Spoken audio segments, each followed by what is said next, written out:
नमस्कार, VT live में आपका स्वागत है। देश भर में लोकसभा चुनाव हैं और चुनाव और राजनीति एक ऐसी चीज़ है कि एक बार अगर इस कुछ लोगों का कहना है कि इस दलदल में जो एक बार फंस जाए तो वो धंसता ही जाता है। उम्र के बहुत लंबा सियासी राजनीतिक जीवन जीने के बाद भी कई नेता ऐसे हैं जो इस मोह को छोड़ नहीं पा रहे हैं। चुनाव लड़ने की इच्छा है, पार्टियां बार बार समझाने की कोशिश कर रही हैं कि अब किसी और को भी मौका दीजिए, नई खेप को लाने की तैयारी है, लेकिन कहीं ना कहीं टिकट ना मिल पाने के कारण दर्द छलक उठता है। बीजेपी के वरिष्ठ नेता लालकृष्ण आडवाणी और मुरली मनोहर जोशी को इस बार लोकसभा चुनाव में नहीं लड़ाया जा रहा है, जिसके बाद मुरली मनोहर जोशी का दर्द छलक उठा। उन्होंने बाकायदे ये बताया कि मेरी लड़ने की इच्छा तो थी एक तरह से, लेकिन पार्टी ने इस बार मना किया कि चुनाव नहीं लड़ना चाहिए। ऐसी तमाम चर्चाएं हैं। मध्य प्रदेश में भी पूरे सियासी समीकरण तैयार हो रहे हैं।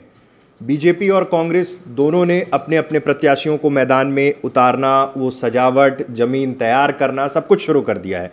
इस बार का चुनाव इसलिए मध्य प्रदेश के दृष्टिकोण से कुछ नवाचार होगा, कुछ नई चीज़ें देखने को मिलेंगी, क्योंकि 15 सालों से बीजेपी की सरकार थी और अब सरकार कांग्रेस की बन गई है। कांग्रेस की सरकार बनने के साथ ही अब कांग्रेस की ये कोशिश है कि 3 अंकों का जो ये एक आंकड़ा इनके पास था, सिर्फ 3 लोकसभा सदस्य 29 लोकसभा सीटों में से कांग्रेस के थे, बाकी 26 सीटों पर बीजेपी का कब्जा था। मजबूत दस्तक बीजेपी की रही है। मध्य प्रदेश की जमीन बीजेपी ने बहुत करीब से भांपी है। शिवराज सिंह चौहान के नेतृत्व में जिस तरह का काम हुआ था, अब चूंकि सरकार नहीं है और कांग्रेस अब सोच रही है कि फ्रंट फुट में आकर सीटों में इजाफा किया जाए, लोकसभा में एक मजबूत विपक्ष के रूप में तैयार हों। अगर सरकार बनाने की स्थिति में होते हैं तो और अच्छी बात है उनके दृष्टिकोण से। लेकिन फिलहाल जो डिसीजंस हो रहे हैं, दिग्विजय सिंह को भोपाल से चुनाव लड़ाया जा रहा है। इस बार एक चीज़ बहुत अच्छी है कि बहुत सारे जो पुराने नेता थे उनके अनुभव का लाभ लेते हुए कांग्रेस पार्टी सबको मैदान में उतार रही है। उसकी कोशिश है कि ज़्यादा से ज़्यादा सीटों पर जीत हासिल की जाए। दिग्विजय सिंह के भोपाल से चुनाव लड़ने के जैसे ही ऐलान हुआ, उसके बाद एक बड़ा सवाल ये खड़ा हुआ कि भाई बीजेपी की ओर से किसे टिकट दिया जाएगा। तमाम नाम पैनल में शामिल किए गए थे। आलोक शर्मा का नाम था जो भोपाल से महापौर हैं, उसके अलावा आलोक संजर जो वर्तमान सांसद हैं उनकी बात हो रही थी, अब वीडी शर्मा जो संगठन में हैं उनकी बात हो रही थी। अब जैसे ही दिग्विजय सिंह के नाम की घोषणा हो गई तो तमाम नामों के अलावा भी चर्चाएँ शुरू हुई।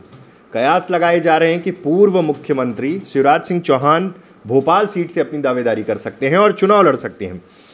पूरे समीकरण बहुत हाई प्रोफाइल सीट हो जाएगी, क्योंकि दो पूर्व मुख्यमंत्री उस सीट पर चुनाव लड़ने अगर जाते हैं तो। इंदौर सीट को लेकर पहले संशय नहीं था, लेकिन अब उम्र का हवाला देके सुमित्रा महाजन का टिकट काटने की एक कवायद शुरू हुई है। अब वो सीट किसे दी जाती है ये एक बड़ा सवाल है। क्या कैलाश विजयवर्गीय वहाँ से चुनाव लड़ेंगे या फिर कोई और होगा? बड़े बड़े दिग्गज इस 2019 के संग्राम में ताल ठोक रहे हैं। सबकी कोशिश है कि मजबूती के साथ चुनाव लड़के पार्टी को जीत दिलाते हुए दिल्ली में एक मजबूत पकड़ को फिर तैयार किया जाए। 15 साल से सत्ता में रहने के बाद अब बीजेपी को जमीन में उतरकर पसीना बहाना पड़ रहा है। विपक्ष में बहुत कम समय मध्य प्रदेश में बीजेपी रही है, सरकार रही 15 सालों तक, उसके बाद 2014 से लगातार सरकार रही। अब ये जो परिस्थितियां बन रही हैं ये किस ओर ले जाएंगी, ये एक बड़ा सवाल है। छत्तीसगढ़ में बीजेपी ने बहुत कड़े फैसले लिए। 11 लोकसभा सीटें थीं, 10 पर बीजेपी का कब्जा था और 10 पे वर्तमान सभी सांसदों का 10 सांसदों का टिकट काट दिया गया। कई ऐसे सांसद थे जिनका परफॉर्मेंस बहुत अच्छा था, लेकिन विधानसभा चुनाव में 15 सीटों में सिमटने के कारण बीजेपी में एक बहुत बड़ी सर्जरी की गई और सबके टिकट काट दिए गए। अब देखना है कि मध्य प्रदेश में जो सीटें बची हैं, हाई प्रोफाइल सीटें हैं, विदिशा है, भोपाल है, इन सब सीटों में क्या फैसले होते हैं और ये पार्टियां किन्हें चुनाव मैदान में उतारती हैं।